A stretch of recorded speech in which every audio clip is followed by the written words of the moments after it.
The Miami Dolphins' training facility buzzed with preseason intensity as coaches barked orders and players ran through complex drills. In the corner of the tactical room, Rachel Torres sat hunched over a tablet, quietly updating player statistics and organizing playbooks. Her blonde hair was pulled back in a simple ponytail, and she wore the standard-issue coaching staff polo that seemed too large for her small frame. Nobody paid attention to Rachel Torres. That was exactly how she wanted it. As the team's assistant offensive coordinator, she handled the mundane tasks that kept the coaching staff organized. She compiled video footage, updated depth charts, and managed equipment inventories. To everyone around her, she was just another hard-working but unremarkable member of the support staff. Head coach Mike Sullivan reviewed game film with his coordinators, their voices carrying across the room as they debated defensive formations and offensive schemes. Their linebacker coverage is weak on the left side, offensive coordinator Tony Martinez pointed out. We could exploit that with quick slants and screen passes. Rachel glanced up from her tablet, her fingers pausing over the keyboard. She had noticed something different in the footage, a pattern in the opposing team's defensive shifts that suggested a more sophisticated strategy than her colleagues realized. But she said nothing, returning her attention to her data entry. This was her life now. Quiet, invisible, safe. 3 years earlier, Rachel had been Captain Rachel Torres, one of the military's most brilliant tactical strategists. She had served with an elite special operations unit, planning complex missions that required split-second decision-making and flawless execution. Her ability to read battlefield situations and adapt strategies in real time had saved countless lives and earned her commendations from the highest levels of command. But all of that felt like a different lifetime. The transition to civilian life had been jarring.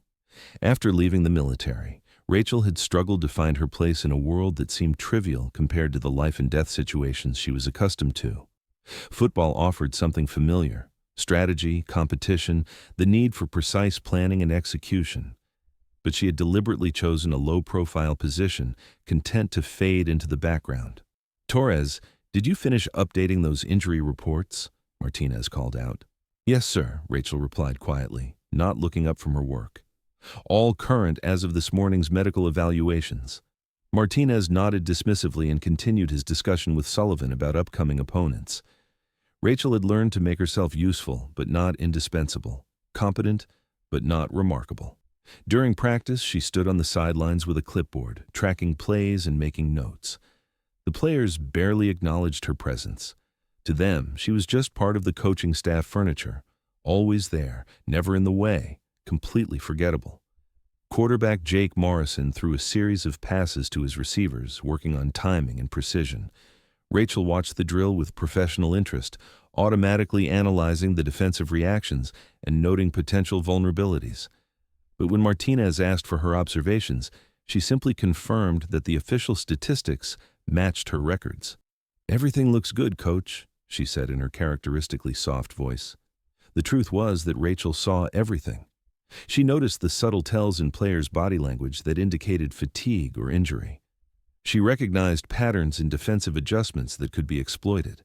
She understood the psychological dynamics between teammates that affected their on-field chemistry. But she kept all of these insights to herself, buried under layers of deliberate mediocrity and careful self-concealment. After practice, Rachel retreated to her small office to complete paperwork and prepare materials for the next day's sessions. The room was sparse and functional: a desk, a computer, filing cabinets filled with carefully organized documents. No personal photos, no decorations, nothing that revealed anything about who she really was or where she had come from. Her phone buzzed with a text from her sister. "Saw the team on TV. Are you enjoying your new career?" Rachel stared at the message for a long moment before typing back, "It's good. Quiet." That night, alone in her modest apartment, Rachel allowed herself to remember. She thought about her former team, brilliant soldiers and strategists who had trusted her leadership and followed her plans into the most dangerous situations imaginable. She remembered the mission briefings, the careful preparation, the absolute confidence they had in her ability to bring them home safely. She also remembered the morning everything went wrong. The mission had seemed routine by their standards, extraction of a high-value intelligence asset from a compound in hostile territory. Rachel had spent weeks analyzing satellite imagery, studying enemy patrol patterns, and developing contingency plans for every possible scenario. Her strategy was flawless, her timing perfect, her coordination with air support seamless. But intelligence can be wrong. Situations can change. Even the best plans can fail when faced with unexpected variables. The compound had been heavily reinforced since their last reconnaissance. Enemy forces had anticipated their approach. What should have been a surgical operation turned into a devastating firefight. Rachel's tactical adjustments had been brilliant. She had managed to get her team closer to the objective than anyone had thought possible under the circumstances. But close wasn't close enough when facing overwhelming enemy numbers and superior firepower. One by one, she had lost her team. Martinez, her communication specialist; Chen, her demolitions expert; Williams, her sniper; Jackson, her medic, all of them following her orders, trusting her leadership, believing in her ability to find a way out. In the end, only Rachel had made it to the extraction point. She had survived while her entire team perished, saved by the very strategic thinking that had failed to save the people who mattered most to her. The official reports called it an intelligence failure. Her superiors insisted that no blame could be assigned to her tactical decisions. She had been offered promotions, reassignments, opportunities to lead new teams. Instead, she had requested discharge and disappeared into civilian anonymity. Now she organized clipboards and updated statistics, using a fraction of her capabilities to perform tasks that any competent assistant could handle. It was penance for her survival, punishment for her failure to bring her team home. But sometimes, in quiet moments like these, Rachel wondered if burying her talents completely was really honoring the memory of the people she had lost, or if it was just another form of abandoning them. The Miami Dolphins were 3 weeks into their season when disaster struck. They were preparing for their biggest game of the year, a divisional matchup against the New England Patriots that would likely determine playoff positioning. The stakes couldn't have been higher. Head coach Mike Sullivan collapsed during Tuesday morning practice. Rachel was updating formation charts when she heard the commotion on the field. Players and coaches gathered around Sullivan, who was clutching his chest and struggling to breathe. The team's medical staff rushed onto the field as paramedics were called. "Heart attack," Dr. James Rodriguez announced grimly after the ambulance had taken Sullivan to the hospital. "He's stable, but he'll be out for the rest of the season at minimum." The news sent shockwaves through the organization. Sullivan wasn't just the head coach. He was the strategic architect of everything the team did. His offensive schemes, his game planning philosophy, his ability to make crucial adjustments during games, all of it was irreplaceable. Defensive coordinator Paul Davis was named interim head coach, but everyone knew he was in over his head. Davis was a good defensive mind, but he had no experience managing an entire team or coordinating complex offensive strategies. "We need to bring in someone from outside," General Manager Robert Harrison told the coaching staff during an emergency meeting. "Maybe Walsh from Atlanta or Chen from San Francisco." "There's no time," offensive coordinator Tony Martinez replied frantically. "The Patriots game is in 5 days. Any new coach would need weeks to understand our systems and personnel." Rachel sat in the back of the room, taking notes as she always did. But for the first time in 3 years, she wasn't just listening passively. She was analyzing the situation with the tactical mind she had spent so long suppressing. The problem wasn't just replacing Sullivan's leadership. It was maintaining continuity with the existing game plan while adapting to the Patriots' defensive strengths. Rachel had watched hours of film on New England's defensive coordinator. She understood his tendencies, his preferences, the subtle adjustments he made based on game situations. More importantly, she could see how to exploit them. "What about promoting from within?" Davis asked hopefully. "Martinez could handle the offensive coordination, and maybe we elevate one of the position coaches." "Tony's a good coordinator, but he's never called an entire game," Harrison replied. "And none of our position coaches have experience with strategic oversight." The meeting continued for another hour, but no viable solutions emerged. The coaching staff was competent at their individual specialties, but none of them had the broad strategic vision necessary to coordinate an entire team's game plan. Rachel watched the discussion with growing frustration.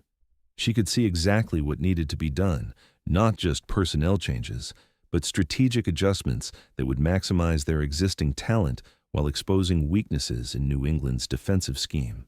But she remained silent, trapped by the identity she had constructed for herself. After the meeting, she returned to her small office and stared at the game film on her computer screen. The Patriots' defensive formations told a story that none of her colleagues were reading correctly. They were focusing on individual matchups and specific plays, missing the larger patterns that revealed the opposing team's strategic philosophy. Rachel's fingers moved across her keyboard, accessing different camera angles and defensive alignments. Within minutes, she had identified 3 critical vulnerabilities in New England's scheme, weaknesses that could be exploited with the right offensive adjustments and personnel groupings. But what good did it do for her to see these opportunities if she couldn't share them? That evening, she received a call from Dr. Rodriguez, the team physician. "Rachel, I know this is outside your normal duties, but we're in crisis mode," he said. "Could you help coordinate some of the administrative aspects of transitioning to the interim coaching structure? Harrison is overwhelmed, and we need someone detail-oriented to handle the logistics." "Of course, Dr. Rodriguez. Whatever you need. Thanks. Also, I don't know if you've heard, but Sullivan's condition is more serious than we initially thought. He'll need extensive recovery time, possibly career-ending. We're looking at a complete organizational restructuring." After hanging up, Rachel sat in her apartment staring at a photograph she kept hidden in her desk drawer. It showed her former military unit, 6 people in combat gear, arms around each other's shoulders, grinning with the confidence of a team that trusted each other completely. She remembered what her former commanding officer, Colonel Martinez, had told her during their last conversation. "Torres, your greatest strength isn't your tactical brilliance. It's your ability to see what others miss and translate that vision into action. Don't let one failed mission make you forget who you are." For 3 years, she had been running from that identity. But now, watching her new team struggle with a crisis they couldn't handle alone, she began to wonder if continuing to hide her capabilities was really honoring her fallen teammates or betraying them. The Patriots game was a disaster. Without Sullivan's strategic oversight, the Dolphins' offensive game plan fell apart in the second quarter. Tony Martinez made decent tactical calls, but he couldn't adapt quickly enough when New England's defense adjusted their coverage schemes. Rachel watched from the sidelines as her team struggled to execute plays that should have been effective against the Patriots' defensive alignment. She could see exactly what was going wrong. New England's defensive coordinator had made subtle adjustments that exploited gaps in Miami's offensive coordination. "They're overloading the strong side," she whispered to herself, as the Patriots' defense swarmed Miami's running back for another minimal gain. "What was that?" asked Tommy Chen, one of the assistant coaches standing nearby. "Nothing," Rachel replied, returning her attention to her clipboard. But it wasn't nothing. Miami was losing winnable battles because they weren't recognizing the patterns in New England's defensive adjustments. Simple formation changes could have countered the Patriots' strategy, but Martinez was focused on individual plays rather than the broader tactical picture. By halftime, Miami was down 21-3. In the locker room, the coaching staff looked shell-shocked. "They're reading everything we do," Martinez said desperately. "Every time we set up a play, they're already in position to stop it." "Their defensive coordinator is too good," Davis added. "He's making adjustments faster than we can counter them." Rachel stood in the corner, officially present to take notes, but actually watching her colleagues struggle with problems she could easily solve. The Patriots weren't superhuman.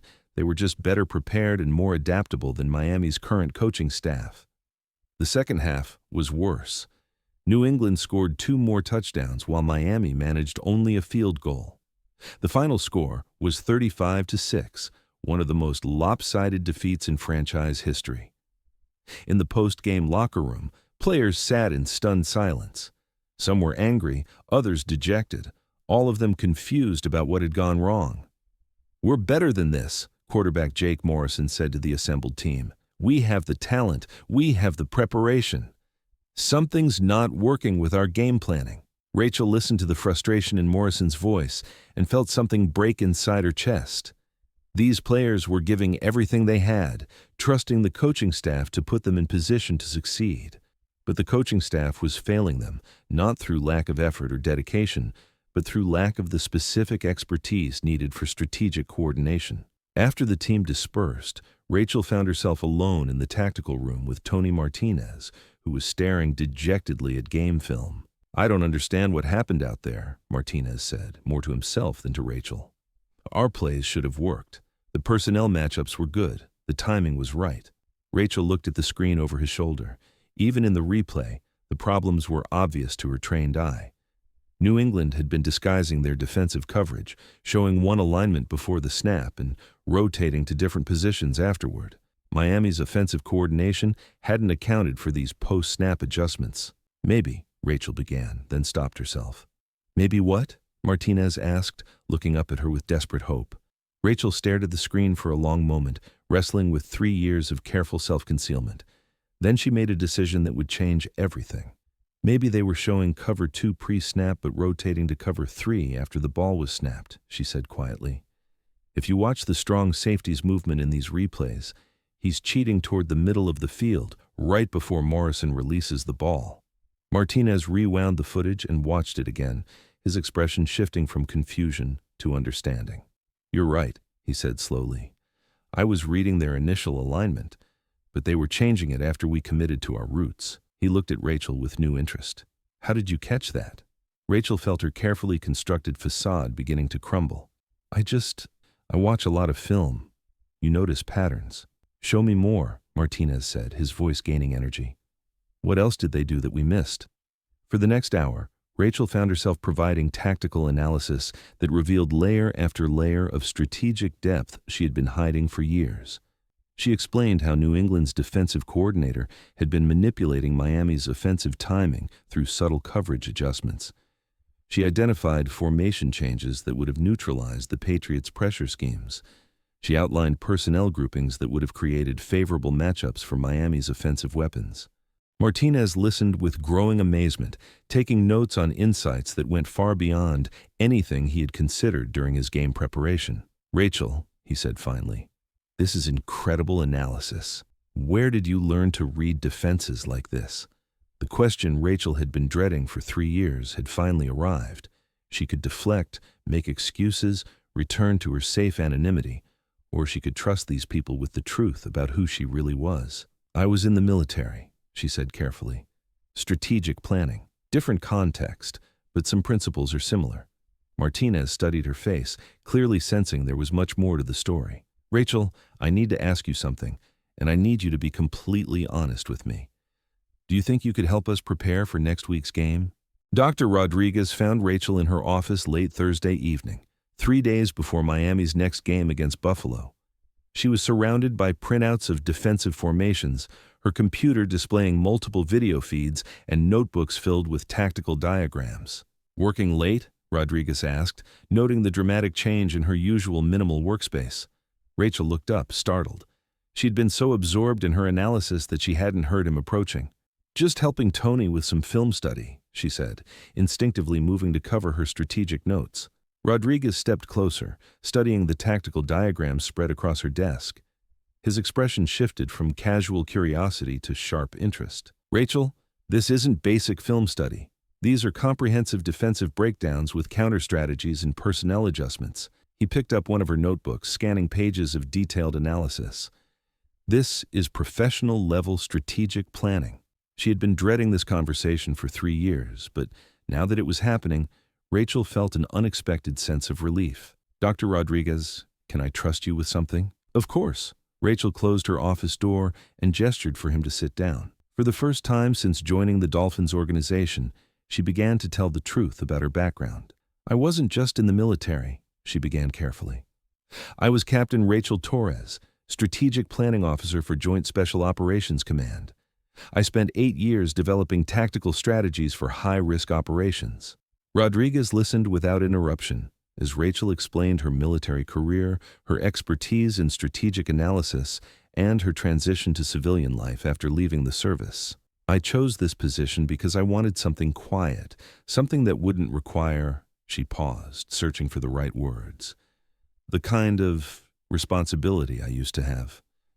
"But you've been hiding extraordinary qualifications," Rodriguez observed, "strategic planning experience at the highest levels of military operations." Why keep that secret? Rachel was quiet for a long moment, wrestling with how much to reveal about the mission that had ended her military career. There was an operation that went wrong, she said finally. People were lost. People I was responsible for. I decided I didn't want that kind of responsibility anymore. Rodriguez studied her with the analytical mind of someone trained to assess human performance under pressure. Rachel, I'm going to ask you something, and I want you to consider it carefully before answering. Do you think your strategic expertise could help this team? I think, Rachel said slowly, that most NFL teams don't realize how much strategic depth is possible in football. They focus on individual matchups and specific plays, but they miss the larger patterns that determine why some teams consistently outperform their talent level. Show me. For the next 2 hours, Rachel walked Rodriguez through her analysis of Miami's recent games. She demonstrated how opposing defenses had been exploiting weaknesses in the Dolphins' strategic approach, identified personnel combinations that would create more favorable matchups, and outlined game planning methodologies that would give Miami significant advantages against upcoming opponents. Rodriguez watched with growing amazement as Rachel transformed from a quiet administrative assistant into a brilliant strategic thinker, whose insights went far beyond anything the current coaching staff was considering. "This is remarkable," he said finally. "Rachel, you're not just qualified to help with game planning. You might be the most strategically sophisticated person in this entire organization." "Dr. Rodriguez, I appreciate that, but I'm not looking to change my role here. I like being in the background. But what if the background isn't where you can do the most good?" The question hung in the air between them. Rachel had spent 3 years convincing herself that hiding her capabilities was the safest choice for everyone involved. But watching her team struggle with strategic challenges she could easily solve was becoming increasingly difficult to bear. "There's something else you should know," Rodriguez continued. "General Manager Harrison has been talking about bringing in a strategic consultant to help with game planning. He's considering some expensive options from other organizations." "Why?" "Because what happened against New England made it clear that we need strategic expertise beyond what our current staff can provide. But if we already have that expertise..." Rodriguez let the implication hang in the air. "I need to think about this," Rachel said. "Of course. But Rachel, there's one more thing I want you to consider. You mentioned that you lost people in a military operation that went wrong. Have you considered that hiding your strategic abilities might be a way of losing more people, just in a different context?" That night, Rachel couldn't sleep. She kept thinking about Rodriguez's words and about the players who were trusting the coaching staff to put them in position to succeed.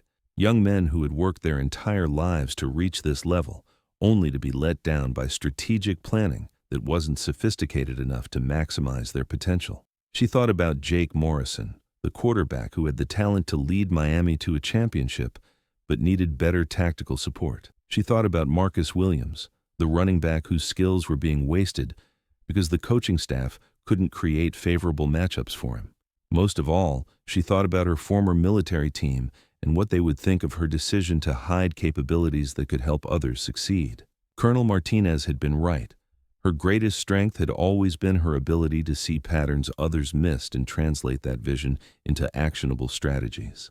For 3 years, she had been denying that gift to both herself and the people around her. Maybe it was time to stop hiding. The next morning, Rachel knocked on Tony Martinez's office door at 7 a.m., carrying a folder thick with strategic analysis. "Rachel, you're here early," Martinez said, looking up from his coffee and game film. "Tony, I need to show you something, but first I need to tell you about my background." For the next hour, Rachel explained her military experience and revealed the strategic insights she had been keeping hidden.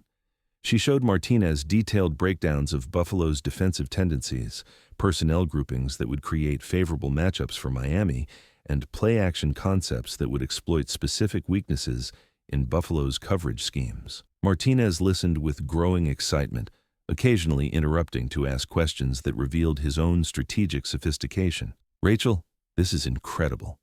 Why haven't you shared this kind of analysis before?" "I was trying to stay in the background, but I think that might not be the best way to help the team." "Help the team?"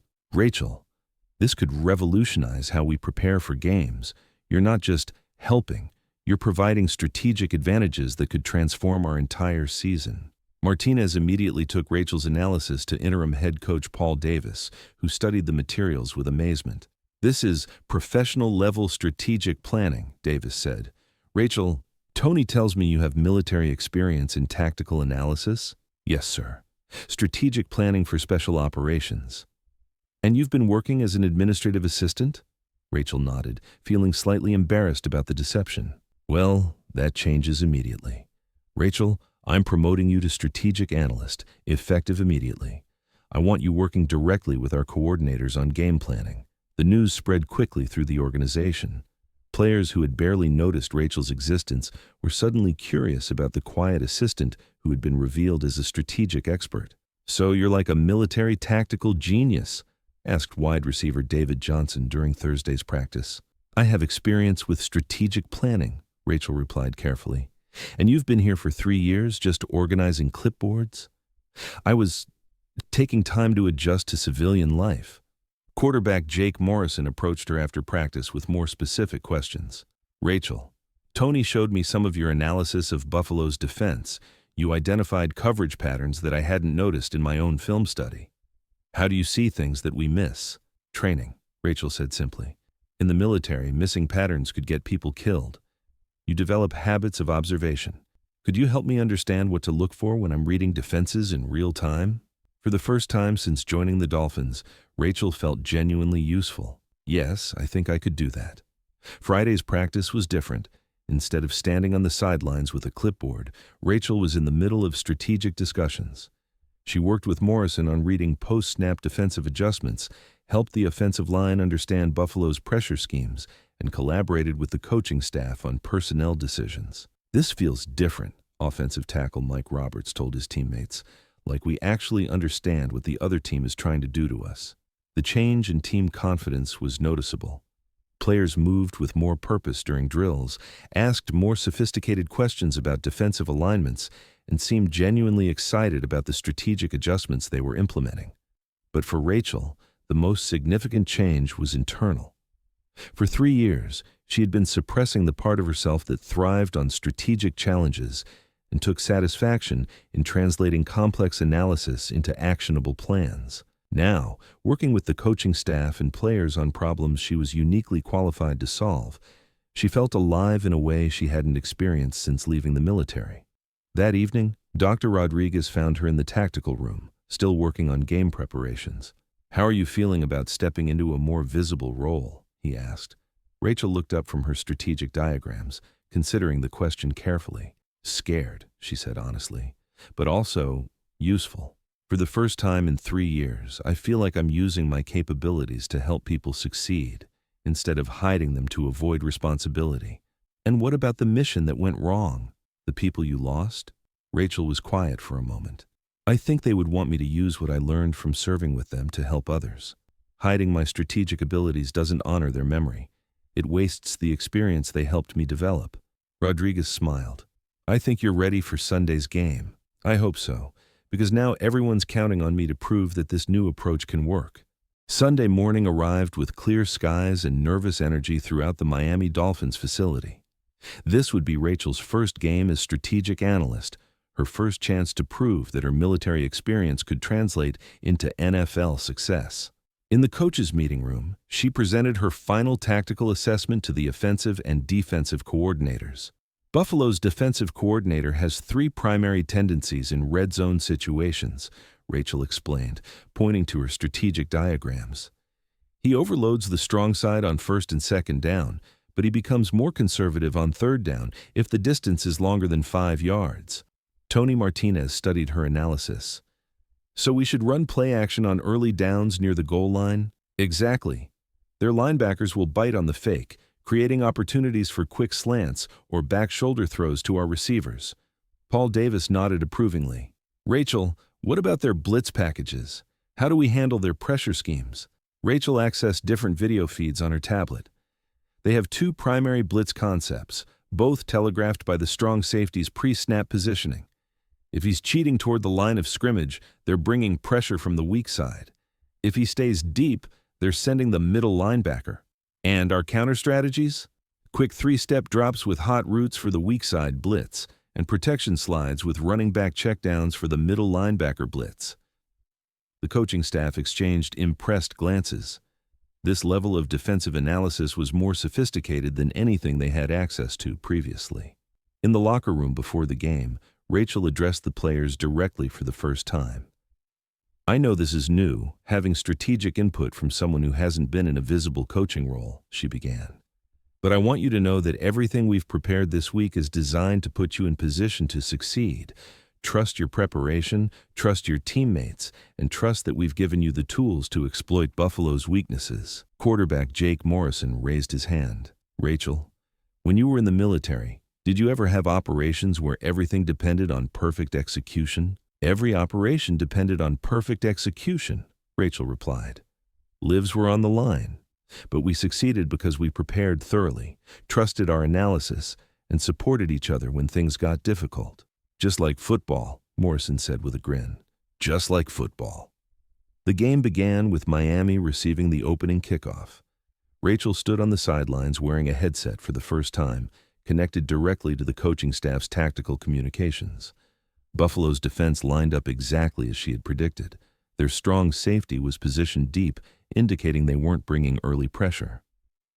"Hot route available on the left side," Rachel advised Martinez through the headset. "Their coverage is rotated away from our slot receiver." Martinez relayed the adjustment to Morrison, who audibled at the line of scrimmage. The play resulted in a 15-yard gain, exactly the kind of exploitation of defensive alignment that Rachel's analysis had identified. "Nice call," Martinez said over the headset. The first quarter unfolded according to Rachel's strategic predictions. Miami's offense moved the ball efficiently, while the defense made adjustments that consistently frustrated Buffalo's offensive rhythm. "Their quarterback is getting rattled," Rachel observed as Buffalo punted for the third time. "He's looking for the coverage patterns we showed him in film study, but we're disguising our alignments differently than he expected." "Keep feeding me adjustments," Davis replied. "This is working better than I hoped." Miami scored 2 touchdowns in the first half, both resulting from strategic advantages that Rachel had identified during the week's preparation. The halftime score was 14-7, Miami's largest halftime lead in 6 weeks. In the locker room during halftime, the atmosphere was electric. "Whatever we're doing differently, it's working," Morrison told his teammates. "I've never felt this confident about reading a defense." Rachel pulled Martinez aside for strategic adjustments based on Buffalo's halftime adaptations. "They're going to change their coverage schemes," she predicted. "Their defensive coordinator is smart. He'll try to take away the advantages we've been exploiting. What do we do about it?" Rachel smiled with the confidence of someone who had anticipated every possible adjustment. "We have counter strategies prepared for everything they might try." The second half became a chess match between Rachel's strategic planning and Buffalo's defensive coordinator. Every adjustment Buffalo made, Miami had a prepared response. Every new coverage scheme Buffalo implemented, Miami exploited with personnel groupings and route concepts that created favorable matchups. Final score, Miami 28, Buffalo 10. In the post-game interviews, players and coaches couldn't stop talking about the dramatic improvement in their strategic preparation. "We felt like we knew exactly what they were going to do before they did it," Morrison told reporters. "Our preparation was incredible this week." Tony Martinez was more specific. "We have some new strategic resources that are helping us see the game at a deeper level. It's making a huge difference in how we compete." But the most meaningful moment came in the quiet of the coaching offices after the media had left. Paul Davis approached Rachel, who was organizing her strategic materials for the following week's preparation. "Rachel, I need to ask you something. Is this sustainable? Can you maintain this level of strategic analysis consistently?" Rachel looked up from her work, feeling more energized than she had in years. "Coach, this is what I was trained to do. Strategic planning, tactical analysis, translating complex information into actionable strategies. This isn't difficult for me. It's what I'm good at." "Then I have a proposition. How would you feel about a more formal role in our strategic planning? Not just game-to-game analysis, but comprehensive program development?" For the first time since leaving the military, Rachel felt like she was being asked to use her capabilities to their fullest extent. "I'd like that very much," she said. 6 weeks later, Rachel Torres had transformed from the invisible assistant into one of the most respected strategic minds in the Miami Dolphins organization. Her title had been changed to Director of Strategic Analysis, and her influence extended far beyond game day planning. She had established comprehensive scouting protocols that gave Miami strategic advantages weeks before actually playing opponents. She developed training methodologies that helped players recognize and adapt to defensive adjustments in real time. Most importantly, she had begun mentoring younger coaches in strategic thinking that elevated the entire organization's tactical sophistication. "Rachel, can you review this week's defensive breakdown?" asked assistant coach Tommy Chen, seeking input on his analysis of their upcoming opponent. Rachel studied Chen's work, noting both strengths and areas for improvement. "This is good tactical analysis," she said encouragingly, "but you're focusing on individual plays without considering the larger strategic context. Let me show you how to identify the philosophical patterns that drive their defensive decision-making." For the next hour, Rachel walked Chen through advanced analytical techniques that revealed deeper insights into opponent behavior. She taught him to recognize subtle indicators that predicted strategic adjustments and showed him how to develop counter-strategies that would be effective across multiple game situations. "This is incredible," Chen said after absorbing Rachel's instruction. "I've never thought about defensive analysis at this level of sophistication." "Strategic thinking is learnable," Rachel replied. "It just requires systematic observation and pattern recognition." Rachel had begun conducting weekly strategic seminars for the entire coaching staff, sharing methodologies she had developed during her military career. These sessions were transforming how Miami approached game preparation and tactical planning.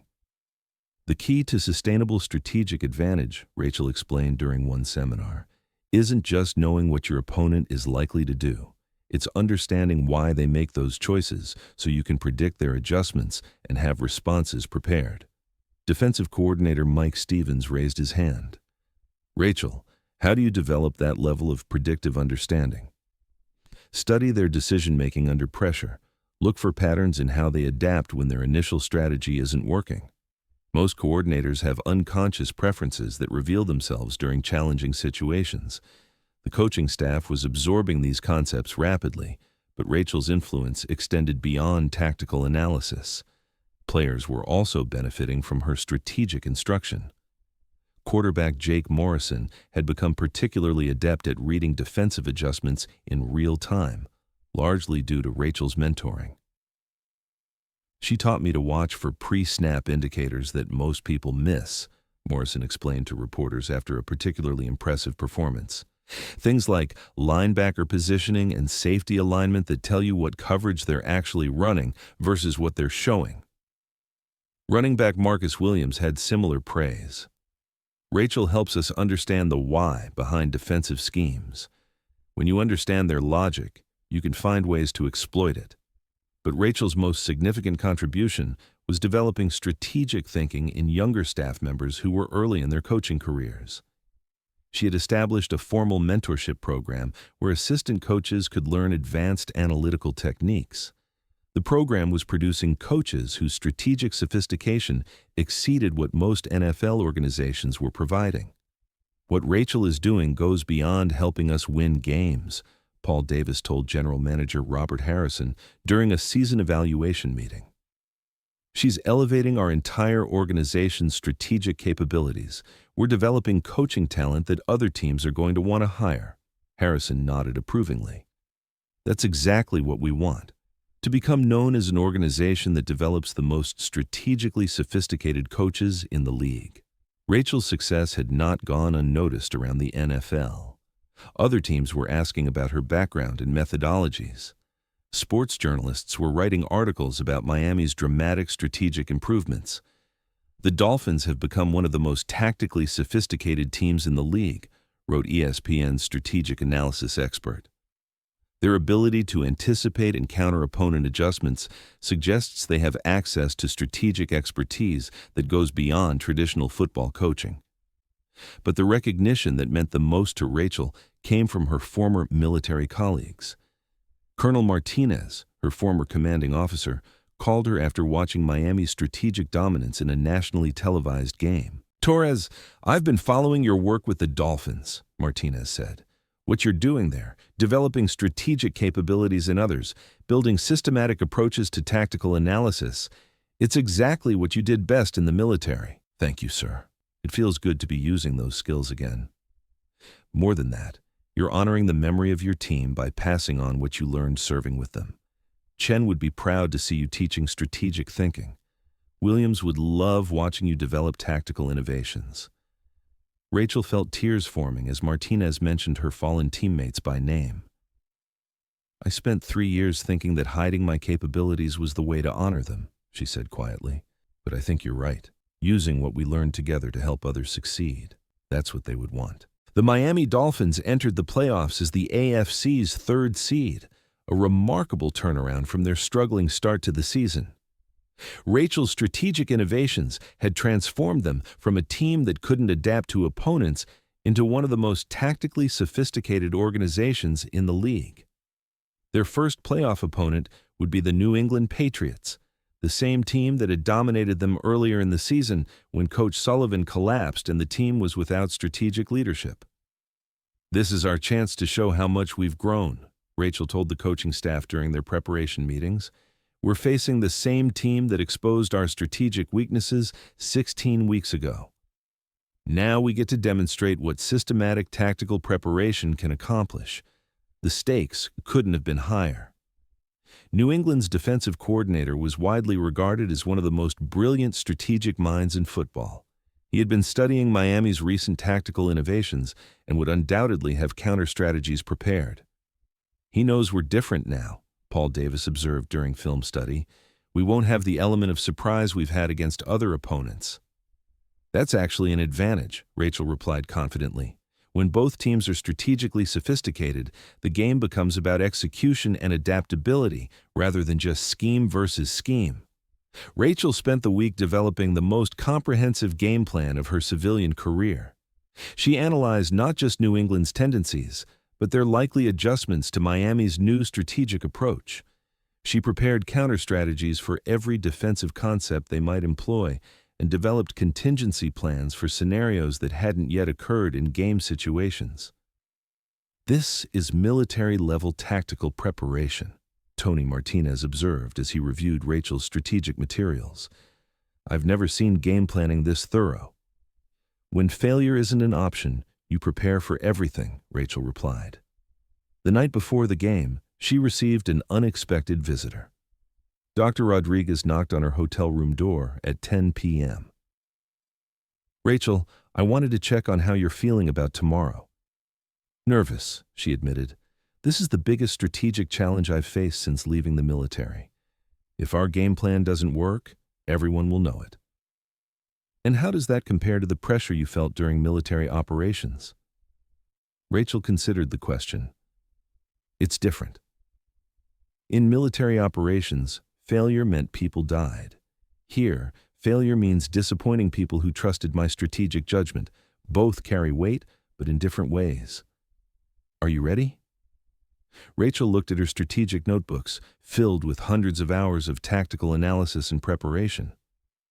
"Yes. I think we've given the team every possible advantage.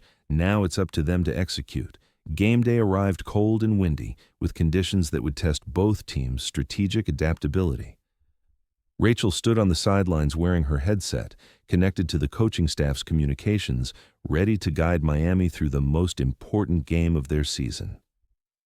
New England received the opening kickoff and immediately showed coverage concepts that Rachel hadn't seen on film.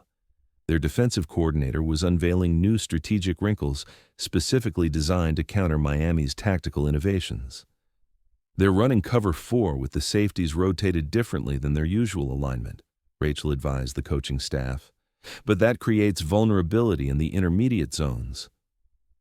Miami's first offensive drive became a chess match between Rachel's preparation and New England's adjustments.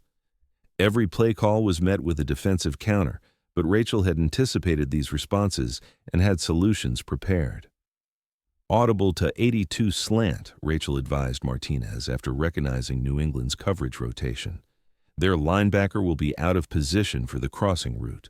The play resulted in a 12-yard gain and first down. Miami's offense was moving the ball efficiently, despite facing strategic resistance from one of the league's best defensive coordinators. She's reading their adjustments in real time, quarterback Jake Morrison told his teammates in the huddle. Whatever Rachel sees, trust it completely. The first quarter ended 7-7, both teams having scored on methodically executed drives that demonstrated high-level strategic preparation. But the real test came in the second quarter when New England unveiled their most sophisticated counter-strategies. Their defensive coordinator had been saving his best adjustments for this moment, deploying coverage concepts specifically designed to exploit what he perceived as weaknesses in Miami's tactical approach. Rachel watched New England's defense with the analytical intensity she had once brought to battlefield assessments. She could see the logic behind their strategic choices, understand the theory of how these adjustments should neutralize Miami's offensive advantages. "Their coordinator is brilliant," she told Martinez over the headset. "He's attacking exactly the right weaknesses in our base concepts." "So what do we do?" Rachel smiled with the confidence of someone who had prepared for exactly this scenario. "We show him that our strategic preparation goes deeper than he realizes." 2 hours later, Miami had won 31-17 in a game that would be studied for years as an example of strategic excellence overcoming superior talent. Rachel's tactical innovations had not just countered New England's adjustments, they had anticipated and exploited them. In the post-game interviews, New England's defensive coordinator praised Miami's strategic sophistication. "They were prepared for everything we tried," he told reporters. "Every adjustment we made, they had a counter-strategy ready. That's the mark of exceptional game planning." But the victory represented more than just tactical success for Rachel. Standing on the field as confetti fell around her, she realized she had finally found a way to honor her fallen military teammates while building something new and meaningful in civilian life.